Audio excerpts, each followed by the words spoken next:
I'm curious. I am really curious about pretty much everything in life. I've always been a curious kind of person, but over the last 10 years, I've really learned to be curious about more things. And in particular, curious about things like what people's big dreams are in life and that. So I want to talk today about how I've developed for me to be able to open my mind more, because I know for my earlier years in life, I wasn't always like that. And I really am deliciously excited to just, to hear about what other people think about things. It's really cool. So I know that everyone I come into contact with is a gift. Everyone. And everything in life that I do, there's a gift in it. There's something that can add value to my life. And sometimes at the time, I don't really know what it is. That's a reality, but there always is something that I can take away from it. And like I said, I wasn't always that way. I was, that focused kind of Taurus person was just like, just get it done. And I wouldn't always see everything that was to my peripherals. But my life and when I opened up my mind, my life opened up. And I really wanted to talk about this because it's added so much value to my life. And has it happened more as I've aged? Yeah, it has. I'm 60 now, and I have, my values have evolved over the years. But what's really evolved over these years is that insatiable curiosity that I have. I've always been curious to learn stuff and to history and all those kind of things, but I'm curious just in the day-to-day little things nowadays. And that's what I want to talk about. So let's play a bit. I decided to Google and search what being open-minded meant. And it came up with words like approachable. Yes, I'm reading this because it was a list. Approachable, impartial, observant, tolerant, broad-minded, interested, perceptive, persuadable, unbiased, understanding, acceptant, acceptive, and swayable. Now that's a real range of words to really explain what being open-minded is, but they are. And all of those kind of traits, if you want to call them, I've consciously been able to develop in me over the last 10 years or so. It was something that I wanted to do. And I have, and I know that my life has opened up with that. Now, the flip side of being open-minded is being narrow-minded. And that's what I used to be like. I really did when I was younger. I was quite narrow-minded. And with that comes a frustration when you're not getting people to agree with you. And I remember when I was working, in the corporate world back in my 20s, and it was like, it was the 80s, and it was that the boss is king, and I was just like kind of thing. And I remember just being so hard-assed with my opinions, and no one had a chance, of getting anything in. And we sure as hell never asked other people for other opinions. It was just such different days. So I'm really happy that the world has moved past that stuff. And it was a conscious thing in me to want to start really opening my mind more. So I thought I'd share a couple of things like this. So some of the things that I've done, I just go, cool. I've had a closed mind. I don't create stories about it. I don't give myself a hard time for the fact that I've had a closed mind in the past. I just go, cool, that was part of me. And I'm choosing to operate differently nowadays. That's it. I consciously look for both sides of the argument. So, the pandemic has been going on at the moment. I don't follow just people and news and things that are of my thinking. I really consciously follow both sides. I want to keep an open mind to all that's going on at the moment. And so I do. I really look at both sides, and then I make my choices up in life. But it's really easy, especially with the way the world is right at the moment, to just stay in your little saying, going, I do this or I don't do that. And that doesn't work for me. In my old days, totally, it really would have.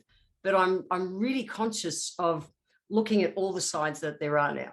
Another one is, you might have heard of the saying, an open mouth often indicates a closed mind.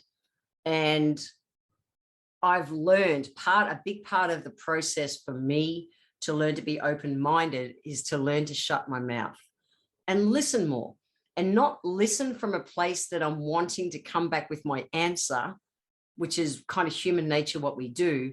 We're listening, but we're ready to jump in with the answer that we want to give or feed what we want into the conversation. I'm much better at listening nowadays. And am I perfect at it? No.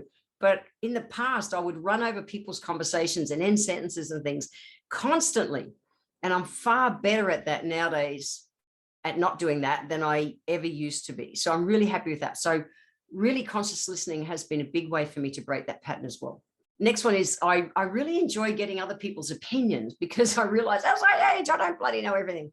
And where in the past, I was quite closed to a lot of that stuff, especially back in the 80s and 90s.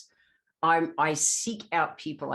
I consciously choose to surround myself with people that know more than me within the areas, my realms of, of the work and life that I do, so that I am able to listen, learn, and bring more to the world by having an open mind to what their knowledge and experience and stuff is. So I consciously surround myself with people that I can learn from nowadays. Again, that's not something I did back in the 80s and 90s. I really didn't. I've learned to be approachable. Yes, I used to be a pain in the ass. I remember when I worked in the pharmacy industry one day, one of the junior shop assistants, I'd asked her to relay, change the order of the products on the shelf one day. And she said to me, why? And I went, why? And I sacked her on the spot. It was the 1980s. It's a different world. But it was like that moment has always stuck with me, because I think what an asshole boss I was. I really was. But I was managing people the way I was taught to manage people. And it sure as hell, I wasn't approachable.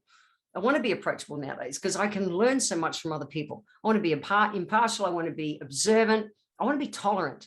I want to, and I'm still a work in progress. And it's easy for our mind when we are so closed-minded to think, no, I'm not like that. I'm not. I'm all open-minded. Well, are you? Are you? Think about it. Think about the conversations that you have, the people that you're surrounded with. Are they only of like mind? Mine aren't. Holy shit. I mix with people with such an amazing range, and we have some seriously different opinions on some things, and that's okay. It's really cool, and it expands my world by having those kind of people in my life. So in the past, I was the lone wolf. It was like my way or the highway kind of thing, not open-minded, not anything. And over the last 10 or so years, I've really consciously been working on opening up my mind, and I promise it's opened up my life in ways that I never imagined. One of the things with me being on the road all the time as a speaker for the last 20 years prior to the pandemic is that it was really easy for me to be the lone wolf and just do my thing and be really closed-minded. The last 2 years or 18 months since I've been at home and I'm making friends where I live, I've never had friends. I really haven't had a bunch of friends that would just kind of drop by and say good day in my life. I haven't. I've lived such a life of me leading and being the lone wolf, even when I was in relationships, guys. Even when I was in a relationship, I bring something very different to a relationship nowadays to what I used to. But it's been a real bonus for me in the pandemic to meet such a different range of people and actually being open and seeking them out well, for us, to both parties, to be able to add value to each other's lives. It's been crazy cool for me. And it's a bit hard for me to explain it and put it into words. But I used to kind of wait for people to come to me. And so if I wasn't in an approachable kind of vibe, which I really wasn't when I was younger, I was that kind of angry at the world person when I was young. When I wasn't like that, I didn't attract people and friends and all that kind of stuff to come to me. By opening my mind and opening my range and listening and really inviting in by an energy kind of level, more of whatever is out there. Opening up my mind to everything that's out there, living a life of yes. I say yes more open. People say, do you want to do this? I go, yes. And then I think, fuck, I've got to go and do that thing.